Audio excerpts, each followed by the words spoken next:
Hey guys, and welcome back to Tech Idea. Here we make tutorials on topics that might be helpful to you in one way or the other.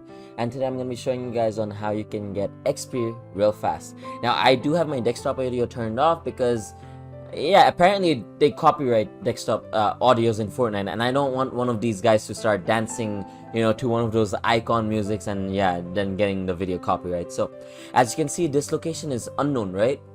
So if I land in this unknown location right about now, let's land near this weapon because there are people nearby.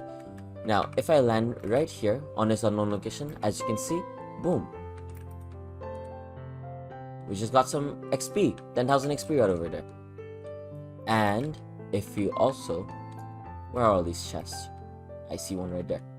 Now, instead of breaking this chest, oh, someone just shot me. If I open the chest, right? I got 3,360 XP for that. And as you can see, XP is good. Now someone is chasing me. I'm gonna put open this bulb and hopefully I can kill that guy. As you can see, every act that you do, like opening a chest or something like that, will give you XP.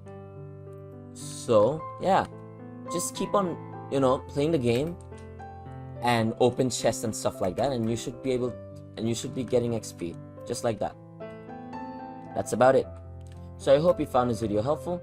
If you did, please drop a like, and if you want to see more videos like this in the future, don't forget to hit that subscribe button as well as that notification bell. Thank you so much for watching. Bye bye.